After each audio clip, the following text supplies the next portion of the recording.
Good morning. Welcome back to another pipeline trading video. Hope everybody's off to a great start to the day. So today I'm just going to jump in and recap some of the things that I discussed yesterday just to give you a quick update on where we are. If we look at the market overall, this is not looking good. And we're going to start to see things roll over, which could be quicker considering, just remember one thing, as fast as we go up, we come down faster sometimes. And what I'm looking right now is I'm seeing an A, B, and C pullback, which is still good. It doesn't mean anything's done and over. But if we break the 50 and we hold the 50 as resistance, then the first stop should be 710. This is on the SPY.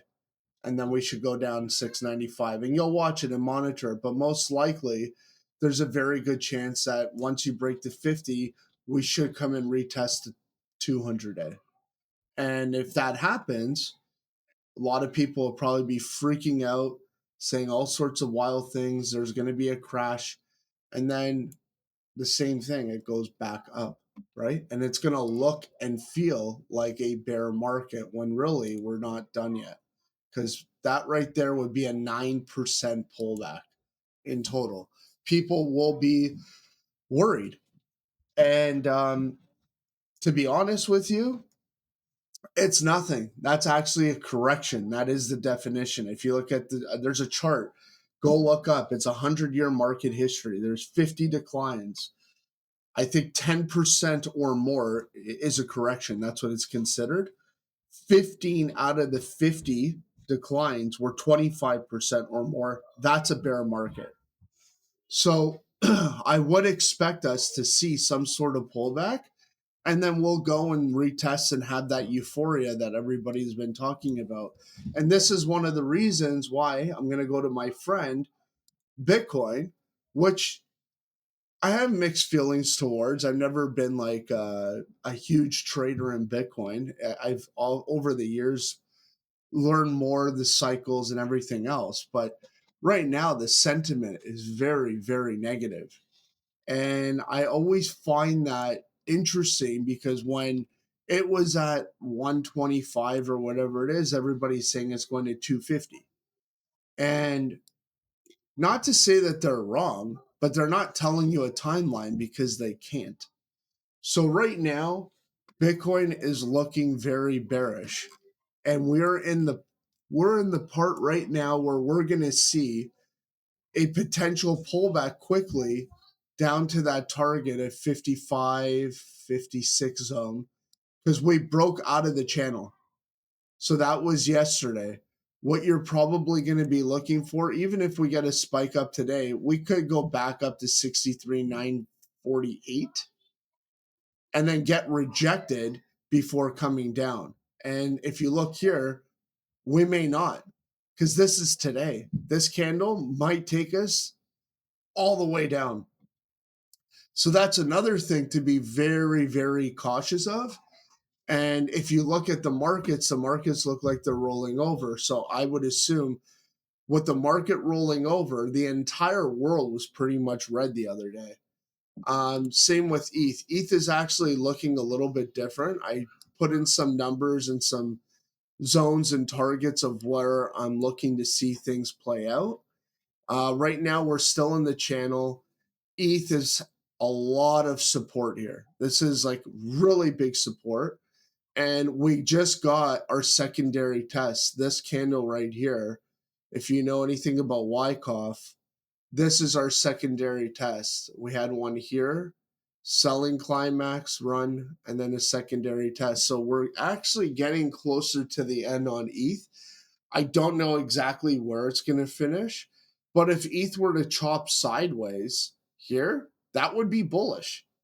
Like it doesn't have to stay in this bull flag. I drew it, a bear flag. I drew this in for myself so that I could see what type of formation it's doing and change it along the way as these candles continue to develop into new things, right? It's a daily thing that you try and do and monitor. But you could see I labeled it. First one is a measure move for the bear flag that we had right here, number one. Okay. So we hit that. bounced off. This diagonal line is the big one that I'm concerned about. If we hold that line as resistance, that is an issue because this has been a line that's been formed all the way from 2022. So just because we're chopping here, I'm not jumping to any conclusions yet, but I am really, really leaning towards this being done for ETH soon. Just because of this is on the 3-day, there is a massive amount of orders. So it's bullish. Blue is bullish.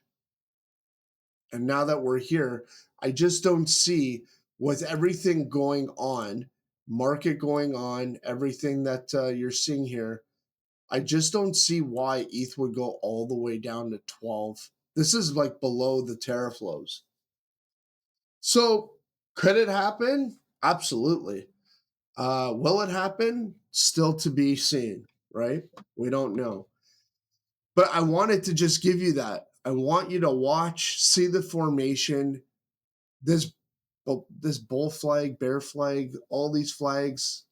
My head's falling off with the amount of flags that we're seeing here. And the issue that we have for me to understand what's going on is that I'm really am starting to get a lot of conviction that the third and fourth quarter is gonna be a massive quarter for crypto. But then at the same time, there's people that know the space way better than I do, and they're saying we're gonna bottom in October. Why I have such a hard time understanding that. And here's what I'm also watching. We could have this go all the way up here for ETH, come down, and then that would be another secondary test and bottom. So maybe that's what they're referring to. I just don't see this going all the way down here now. I don't. And if what makes sense is if it goes up here, it's close to where we were for the secondary test. Like that can happen.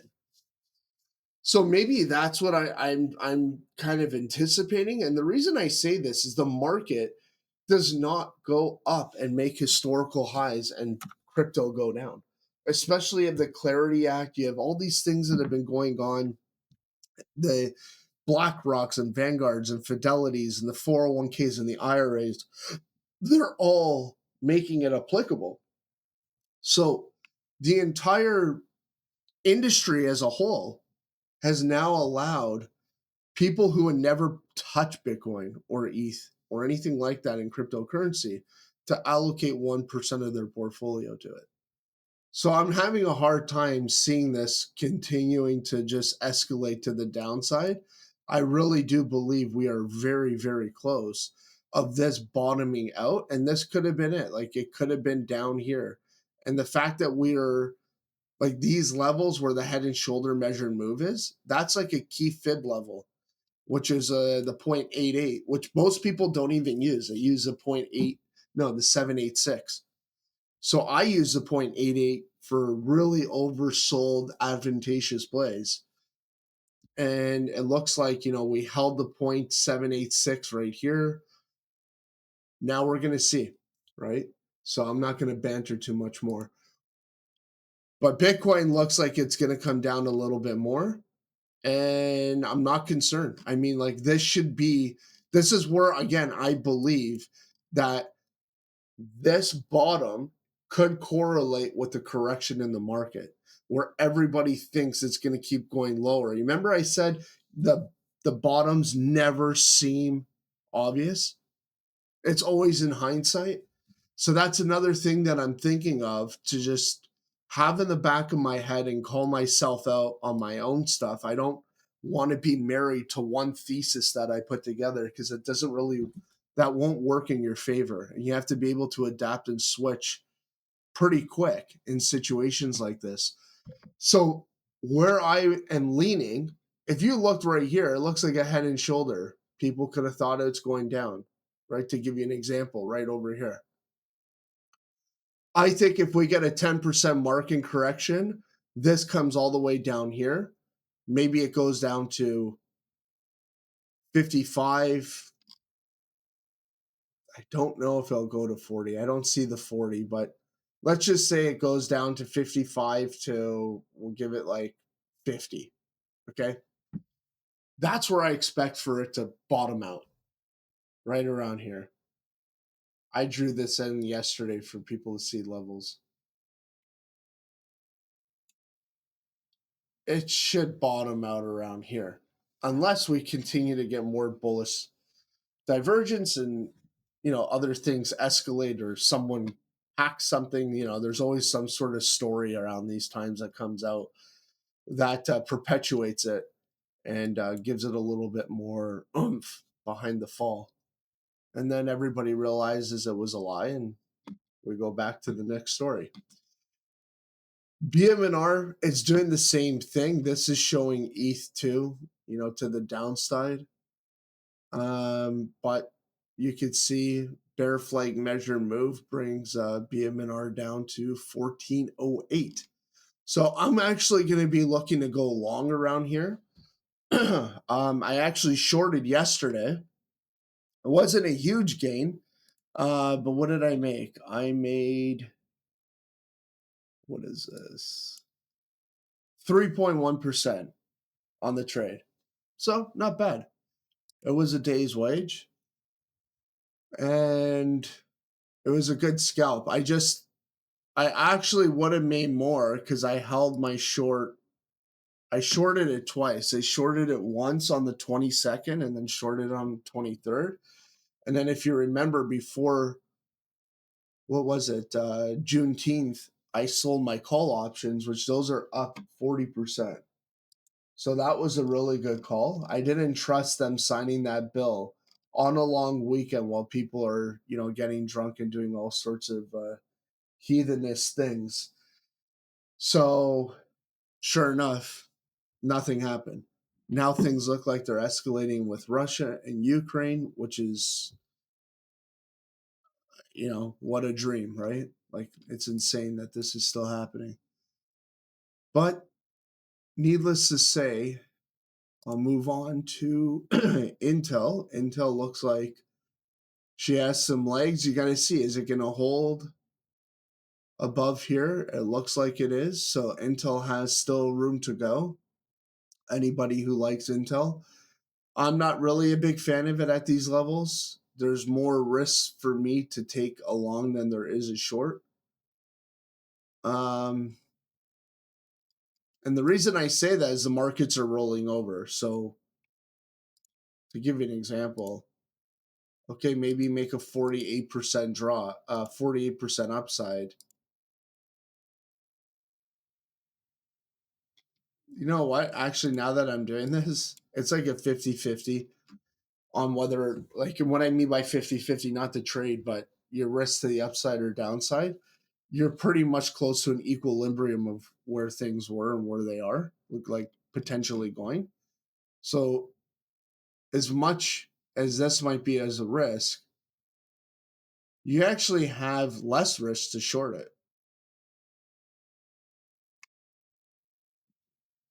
Right? Because, I mean, unless it just keeps going up, that's your risk. Like, it's going to continue to go up past 200. I mean, at that point, let's just say infinity and beyond, right? Buzz Lightyear over here. I don't see that playing out. It's hit its measure moves. It's going to die off. Things are good, but they're not that good. And I'd be curious to see what their earnings are like, right? So like 12, they reported 13.58 billion. They're estimated for, like, the numbers weren't even that great to have a run up like this. Like, that's the other thing that I think there's a lot of hype and a lot of the futures priced in. If there's one hiccup in the future outlook, or there's not as many chips or whatever it is that they're saying because someone does something more efficiently and they realize that people fluff the numbers, which they typically do, this thing's going to come down fast. Tesla, still bearish at the moment. There could be a good buying opportunity. I would look to buy around here. I would say the 315 level or so. But I'd be watching it closely, right? Because when Tesla falls and something bad happens, especially him being the richest guy in the world, I mean, he's going to have a bigger target in the media. So things could drop down around here. I'd say about 324 if it breaks this channel, or it might just go all the way down and use this channel. You got to be careful. This formation is bullish, but you want to only do the breakout out of it. You never want to say, I'm going to buy on this line and it's going to go here, because it could go as long as it wants. So you might get a chop here, here, here, here. Like, think of where you are over here, 381. By the time it gets to 381, by the time it gets this big run up here, you're breaking even. You wouldn't want to do that, right? So you're better to wait for the confirmation. That way you don't have to deal with the brain damage of your emotional state, and let it play out. And when it happens, you'll be in profit quick. It'll make its move, which you have to have the exit. So you have to know where you want to get out. And then you're in, you're out, you make your, like if you waited for this, a lot of people, I'm going to show you something real quick. Okay, you're going to get this run, right? 33%. But over here, let's say this part right here, you probably would have sold because it became bearish on the trends, right? The indicators became like a lot of people, if you're up, be honest with yourself. If you're up 21%, 22%, how do you feel about an 11% pullback? So what happens is you're up 21%. Let's say you're up 50 grand. This one move wiped you back down to 25 grand. You panic, you say, I don't want to lose all my money, and you sell. Now, if you bought over here on this confirmation, you're getting a 17%, right? If you look at the video, this was always a measured move that I put in there, which was this order block, right? 17% move in a little bit less time, because this is 1, 2, 3, 4, 5, 6, 7, 8, 9, 10, 11, 12, 13, 14, 15, 16. That's like a 16, this whole section, 16 days. This 1, 2, 3, 4, 5 days, you would have made that. So nearly half the time. So what is that? You're at 20 something days from here to here. Question is, would you hold this if it dropped 10% and you lost 50% of your profit? If you're one of those guys that can hold that, and like I could hold that, but I would hold it because I would have the fib levels in, and I'd be bullish at this point because it broke out of this. So if you can hold that, yeah, it's worth the hold. But that's only if you can hold that. Most people would probably take half of their position off. 9 out of 10 people wouldn't have the balls to add here, which is what you should do. And over here, we're still seeing money flowing into the market. The one big thing is the treasuries, which is not looking good. And it's still consolidating up here. It's holding the 20. And now they're talking about 3 rate hikes. So I've been calling this and talking about this for months now. And a lot of people thought I was out to lunch. What are you talking about? We're going to do rate cuts. The country's going to be producing so much. Maybe they will. I just don't see, with inflation, with the wars, and with the cost of living, that will accelerate inflation. Okay. So I hope this helps, guys. I'm going to do one more and then I got to go. HIVE. Let's see how HIVE holds up here. It's still to be determined on whether we're going to get a push up. I think that we're going to most likely touch the 673 level. And I've been saying this for quite some time. What I'm going to be doing is I might actually take a long, depending upon how things end up today, with a very, very tight stop. I don't know. I haven't made my mind up because I definitely think it's going to go back to retest the high here. But I'm really looking for a short down the road on this, around this level, depending upon where it goes. So, like I always say, guys, if you like this content, please support the channel, subscribe, like, comment, and as always, stay disciplined, trade with intention. God bless you all. Make it a great day.